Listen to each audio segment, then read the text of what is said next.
కాదమ్మా, ఆ ఓదార్పు యాత్రలో జరిగినటువంటి జ్ఞాపకాలు ఇప్పటికీ నీ మనసులో పదిలంగా ఉండిపోయి భరత్ అనేటటువంటి ఇతన్ని నువ్వు మర్చిపోలేకపోతున్నావు, అంతేనా? అవును సార్. అంతే. అబ్బా మరి నీ భర్త జ్ఞాపకాలు ఎప్పటి నుంచి వస్తాయి నీకు? భర్త జ్ఞాపకాలు పోయి భర్త జ్ఞాపకాలు ఎప్పుడు వస్తాయి? అంతే అంటే అతను ఏదో కాల్ చేశారు కాబట్టి ఆటోమేటిక్ గా మైండ్ లోకి వచ్చారు, కానీ అంతకు ముందు ఇంకొకసారి కాల్ చేస్తే ఇంట్లోకి కూడా వస్తాడు కదమ్మా.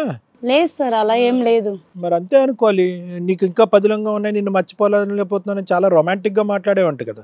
ఎప్పుడో జరిగిపోయిన కథలా మాట్లాడలేదు. నువ్వెందుకు మళ్ళీ నా జీవితంలో దూరే, ఎందుకు నా జీవితంలో పెంట పడుతున్నావు, నేను సురేష్ తో హ్యాపీగా నువ్వు అనాలి. కాల్ చేస్తాడికి ఏదోలాగా అనిపించి అలా మాట్లాడాను సార్. ప్రజెంట్ ఏమన్నా ఉండిందా, మీకు ఏమన్నా తెలుసా సురేష్ గారు? ప్రెజెంట్ అయితే నాకైతే అమ్మాయి వద్దండి, వద్దనేసుకున్నా, డిసైడ్ అయిపోయి. ప్రెజెంట్ అయితే ఇంకా అంతే. అంటే ఏంటి ఆ బాడీ నాకు లాంగ్వేజ్ నువ్వు కావాలి. నచ్చట్లేదు నీకు? ఏం నచ్చట్లేదు? అసలు తనని నమ్మి తనతో ఉండలేనండి. ఆ? తనని నమ్మైతే ఇంకా నేను ఉండలేను. తనతో పిల్లల్ని కలాలన్నా నాకు ఒక భయంగా ఉంది. ఎందుకంటే రేపైనా మళ్ళీ వాళ్ళ కోసం నా పిల్లల్ని వదిలేసి వెళ్ళిపోతే నేను ఆ బాధ. మీరు ఆ అమ్మాయికి చెప్పండి ఏ కారణాల చేత ఆ అమ్మాయిని వద్దనుకుంటున్నారు. ఇప్పుడు మీ ముందు ఇట్లా సైలెంట్ గా అనిమని కూర్చుంటుందండి. ఒకసారి మీరు నా దగ్గర ఉన్నప్పుడు ఇంట్లో చూడాల్సింది సార్. మా ముందు కూడా అనిగిమనికి అయితే అమ్మాయి కూర్చోవడం అలాగే కూర్చుంది, కానీ సమాధానాలు మాత్రం అవును నేను చేశాను, అప్పట్లో చేశాను, ఇలా అప్పుడుగానే బిహేవ్ చేస్తాను. అమ్మాయి స్టూల్ మీద కూర్చుంటే నువ్వు అంటదేమో, అంతే కదా. ఇంట్లో ఎలా అంటే తన స్టూల్ మీద కూర్చుంటే నేను కింద కూర్చోాలన్నట్టు చూసిద్ది. కరెక్ట్ చెప్పు నువ్వు ఫస్ట్. కరెక్ట్ గా అంటే చెప్పు. అలా చూసానా ఈ టైంలో? అంటే మ్యారేజ్ చేసుకున్నా చెప్పు కరెక్ట్ గా. మ్యారేజ్ చేసుకున్నప్పటి నుంచి అలా ఫోన్ దగ్గర నుంచి ఆయనకి నీ భాగవతం తెలిసింది. అవును మేడం, అప్పటి నుండి ఆయన నన్ను దూరం చేస్తున్నారు, నేను పెట్టట్లే, ఆయన పెడుతున్నారు. ఒకటి భారతి వింటారా, మీరిద్దరు మాట్లాడుకుంటారా ఒకసారి? అతను నో అంటున్నాడు, నువ్వు ఎస్ అంటున్నావు, మీరు డిస్కస్ చేసుకోండి. ఎలా తేలితే దాన్ని బట్టి మేము జడ్జిమెంట్ చెప్తాం. నాకు ఆయన కావాలి సార్. ఏ సురేష్, అదే నాకు నువ్వు కావాలి, నాకు కావాలి నువ్వు. నాకు వద్దు, నేనైతే డైవర్స్. భరత్ నీకు కావాలా? ఆవిడ ఆయన అసలు అంత ముందు కూడా వద్దనేసాడు పాపం. నేను అంతకు ముందు వద్దనుకోనే, నేను జాబ్ పరంగా 6 నెలల తర్వాత, అయితే 6 నెలలు ఉన్నప్పుడు ప్రెగ్నెన్సీ వచ్చింది, ఆమెకి అబార్షన్ చేయించాను. నువ్వేంటి 6 నెలలకు ఒకరిని ఓదారుస్తూ ఉంటావా? ప్రెగ్నెన్సీ కూడా ప్రెగ్నెంట్ కూడా అయింది ఆవిడ? అబార్షన్ చేయించాను, మళ్ళీ నా జాబ్ పరంగానే వెళ్ళిపోయా. నువ్వు అసలు పూర్తిగా సేఫ్ సైడ్ లో ఉన్నావు. ఆమెకు మ్యారేజ్ అని తెలిసింది, ఇంకా ఆమె డిస్టర్బ్ చేయకూడదు, అక్కడితో నీ యాత్ర ఆపేశావు. ఇంకా డిస్టర్బ్ చేయకూడదని చెప్పి ఇంకా నా జోలికి రాలేదు. ఇంకా నేను మళ్ళీ ఇప్పుడు ఈ 3 సంవత్సరాల తర్వాత ఈ విషయం. మరి అతను వద్దంటున్నాడు, ఆవిడ ఒంటరిది అవుతుంది, మళ్ళీ మీ యాత్ర కొనసాగించరాదు? ఇప్పుడు నాకు మ్యారేజ్ అయింది కదా. అది మ్యారేజే, యాత్ర కదా అది. అది ఇప్పుడు పెళ్లి అయిపోయిందా మీకు? ఇప్పుడు పెళ్లి అయిపోయింది. ఇప్పుడు మా భార్య ఉండగా నేను చేసుకుంటా. స్ట్రైట్ గా నువ్వు చాలా ఫ్రాంక్ గా, స్ట్రైట్ గా, కరెక్ట్ గా, ముక్కు సూటుగా ఎవరు కాళ్ళు ఉన్నారు. ఇది కథ కాదు జీవితం ప్రోగ్రామ్ ని అందరికంటే ఒక రోజు ముందుగా చూడాలి అనుకుంటే హిట్ టీవీ యాప్ ని డౌన్లోడ్ చేసుకోండి. ఇందులో మీరు మెచ్చే, మీకు నచ్చే కంటెంట్ సిద్ధంగా ఉంది. విన్నారు కదా సార్, మీరేమంటారు మేడం? ఇక్కడ ఒకటి, ఇది చాలా సింపుల్ గా మనకు కనిపించే అంత ఈజీగా ఈ రోజు పార్వతి డిస్క్రైబ్ చేసినంత ఈజీగా అయితే లేదు. ఎందుకంటే ఇది క్లియర్ కట్ త్రోట్ మెకానిజం. అంటే కనుక గొంతు కోసారు, అబ్బాయి గొంతు అయితే కోసారు. ఈ అమ్మాయిదే తప్పు కాదు, ఈ పెళ్లి చేసినటువంటి పెద్దలు ఎవరైతే ఉన్నారో అందరూ తప్పు చేశారు. ఎందుకంటే ఇదంతా గతం అండి, గతం గురించి ఇప్పుడు ఎందుకు మాట్లాడతారు, ప్రస్తుతం గురించి మాట్లాడండి అని పార్వతి గారు చాలా మర్యాదగా చెప్తున్నారు. సురేష్ గారిని నమ్మబలిగేటటువంటి విధంగా చెప్తున్నారు. సురేష్ గారిని మళ్ళీ ఇంకొక లూప్లోకి లాగాలని ట్రై చేస్తున్నారు. ఎంత మాట్లాడుకున్నా కూడా 4 years వ్యవధిలో ఒక ఆడపిల్ల 3 సార్లు మోసపోవటం, 3 మగవాళ్ళు అడ్వాంటేజ్ తీసుకోవటం అన్నది జరగటం చాలా రేర్. అది నీ నోటు వెంట వచ్చినటువంటి మాటలేదు, నేనేం చెప్పలేదమ్మా. 4 yearsలో 3 వచ్చారా, లేదంటే 3 ప్యారలల్గా ఉన్నారా అనేది కూడా మాకు తెలీదు. ఇలా మాట్లాడుతున్నామని మేమేమి అనుకోవద్దు.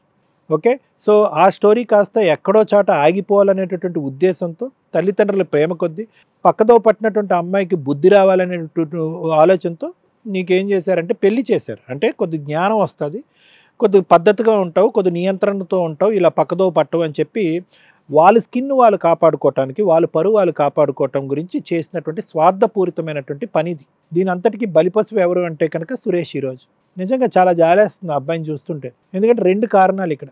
ఒకటి, నువ్వు చేసినటువంటి అన్నీ జరిగిపోయినాయి అనేది ఒకటి. రెండోది ఏంటంటే కనుక తప్పులు చేసిన తర్వాత బహిరంగంగా 4 మధ్యలో అడ్డంగా దొరికాడు సురేష్. అందరి మధ్యలో నవ్వారు ఫ్రెండ్స్ అందరూ. ఏదో గేమ్ ఆడాడు, ఏదో సరదాగా పోతుంది, అట్లీస్ట్ నా వైఫ్ యొక్క క్యారెక్టర్ ఏంటి అనేటటువంటిది 10 మంది ఎదుర్కొంటా ప్రూవ్ చేసుకుని కాలు ఎగరేసుకుంటూ బయటకు వెళ్ళొచ్చు అని అనుకున్నాడు. తలదించుకుని బయటకు వచ్చాడు.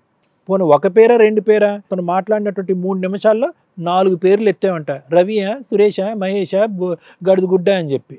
అంటే ఇన్ని పేర్లు నువ్వు ఎత్తి నీ భర్త యొక్క వాయిస్ కాస్త మార్చేటప్పటికి, సంవత్సరం పాటు కాపురం చేసిన నీ భర్త యొక్క వాయిస్ కూడా నువ్వు గుర్తుపట్టలేకపోయావు. నీ భర్త యొక్క వాయిస్ గుర్తుపట్టలేకపోయావు, 4 పేర్లు ఎత్తావు. ఫైనల్గా భరత్ అనేటటువంటి వ్యక్తిని, అవును నేను భరత్ అనేటటువంటి మాట అతను అనేటప్పటికి అవునా భరత్, నీవు మనసులోనే ఉన్నావు, ఇంకా నీ జ్ఞాపకాలు పోలేదు అనేటప్పటికి ఏ మగాడు మాత్రం ఊరికే ఉంటాడమ్మా?